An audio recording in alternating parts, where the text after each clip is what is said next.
What is happening, guys? Welcome back to the Let's Talk Fighting channel. You can tell by title and the thumbnail.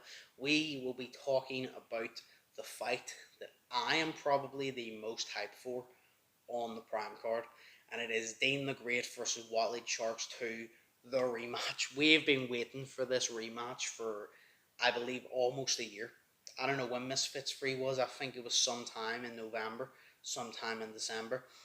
We've been waiting for it for a long time, and I am finally fucking happy that we're getting the rematch. I cannot wait. Dean the Great, Wallet Sharks, it's been like a WWE storyline. Y'all know. For anybody who's missed out, I'll quickly over it with you. They had their first fight, Misfits Free. Wallet Sharks was winning the fight, very one-sided. He knocked down Dean the Great 2-3 times. We all thought, oh, it's going the Wallet Sharks' way. Like, it's going his way. He's going to finish Dean the Great here. But Dean the Great kept getting up. No matter how many times he got knocked down, he kept getting up. He kept coming. And then Dean the Great landed the shot from God on Wallet Sharks' chin. Wallet went down. Obviously stumbled, got up, turned his back to the ref. The ref said, right, you can't respond to me. You can't even look at me. Fight's not going to go on. He called it off. And we had Dean the Great win it. Now, when that first happened, I thought, right, that was one of the best YouTube boxing matches, if not the most skilled YouTube boxing match I've fucking seen yet.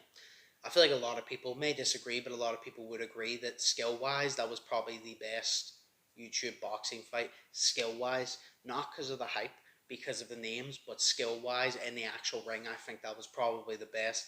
And I really underestimated it, I did. And I watched it and I was like, oh shit, that was actually amazing. So, since then, when Dean the Great won, I think we all thought, right, you know, he's won. Where does this go now? It's probably just going to be the case of Dean moves on, fights other people, Wallet fights other people. Nah, this beef got real personal. Wallet Sharks could not accept the fact that he lost to Dean the Great.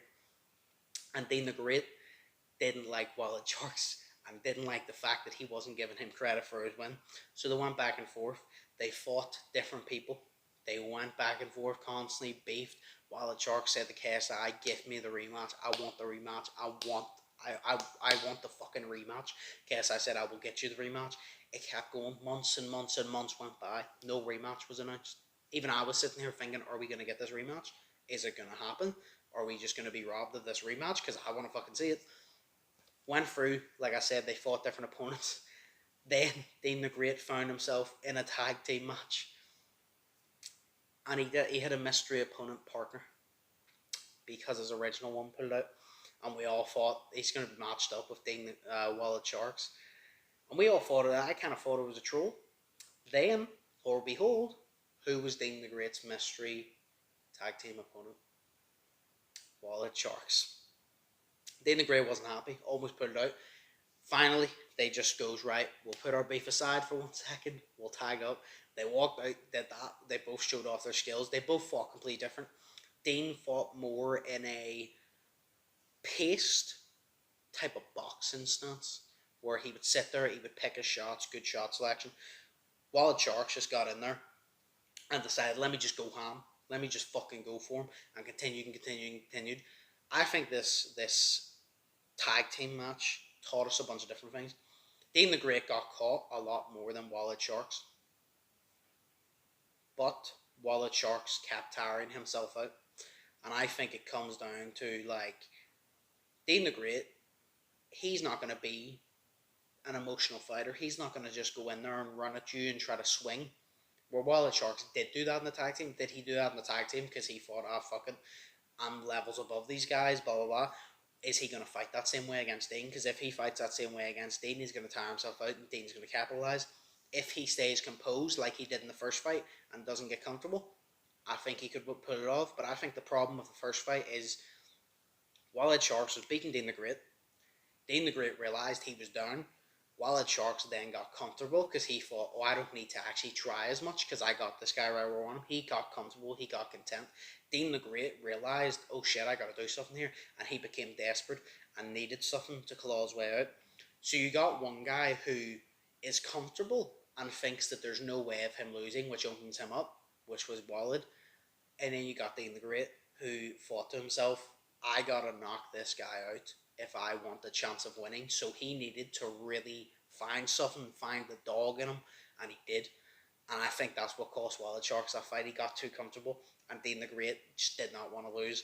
So obviously that tag team taught us a few things about the cardio, about the approach, about the emotional fighting. They got along for the literal period they needed to get along for. Straight after, they started fucking scrapping again. But now we got the rematch. The rematch on the Prime Card cast. I first time viewer, Logan Paul versus Dylan Daniels. We finally got it. And I'm so excited. Like I said, it's probably the fight that I'm looking forward to the most on the card. Over the KSI Tom Fury fight. Over the Logan Paul versus Dylan Daniels fight. For the fact of I think it's going to be arguably the most competitive, skillful fight on the card. If both men bring their A game. No fighting with emotion. No gassing yourself out because you're just throwing all sloppy shit. Both men on their A game, there to box, there to win.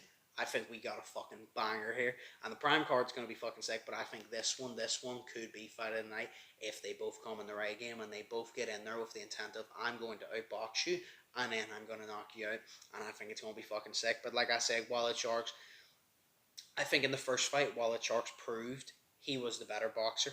But Dean the Great realized Wallet was content. And he found the right time. And one punch changes everything, and he proved that. But I think a lot of people need to understand Dean the Great is not the same fighter he was back then. Neither is Wallet Sharks. Wallet Sharks has improved, but Dean the Great has also improved. And I think Dean the Great has improved tremendously. We're not talking about Wallet here, we're just talking about Dean. I think Dean the Great has improved tremendously from that fight. I think he's shown even his IQ. I know in the tag team, he was getting caught. But I think Dean the Great knew that he could stand there and trade because he knew his skills and what he could do in that ring. So he stood there, he traded to make him more entertaining. I think if you put him in the ring with Walid, I think Dean's going to show up that even if you think Walid's going to win, I think Dean's going to show you that it is more of a competitive fight than a lot of people think. And I think Walid's going to show you that if you think Dean's going to win, it's going to be more of a competitive fight than you think. I don't think this is one-sided. I think this is going to be one hell of a banger. I think one of them are definitely going to get knocked out. I do. I think one of them are going to get knocked out. But who is the question? I'll tell you who I want to win and who I think's going to win in the podcast with Shay, and you'll get my predictions there. But all I'm saying is this fight has the potential to really, really, really take the attention from the main event of this fucking card, in my personal opinion. I can't fucking wait. Been waiting for the rematch for so long. But yeah, it's like a WWE storyline back and forth from enemies to fucking having to tag up to be friends, back to enemies, back to the rematch. Nah, it's intense. They're both getting in there. Less than a week, they're getting in there and they're going to try and take each other's fucking heads off. And the story has been building and building and building for over a year. And like I said, it's like a WWE storyline. It's just, there's so many twists and turns. And I just can't wait. I want you all to let me know what you think of this fight. Do you think this fight has the potential of taking the spotlight off the main event or the co-main? Let me know, because I want to know, are y'all excited for this fight as much as I fucking am? Because I'm really, really, really fucking excited for this fight. I definitely think it's going to be one hell of a fight. All fights on this card, I can't wait for. But I think this fight is going to be that fight where we're like, right, we're going to see who is really the best in this skill class. Walid versus Dean. You've been going back and forth for a year. Walid was the better boxer, but Dean proved to be the one to win. So who's going to come out on top? If Walid wins, do we get a trilogy? If Dean wins, where does Dean go? Where does Walid go? That's the question. But I can't fucking wait to get those questions answered. I can't fucking wait to sit down and actually watch it live. But yeah, as always, hope you all enjoyed the video. Hope you all are feeling positive, test negative. Hope you all have an amazing day. If you all fuck with the vibe, like, comment, and subscribe. As always, stay safe. Let me know your opinions in the comments down below. And I'll see you in the next one. So, peace. Fearless.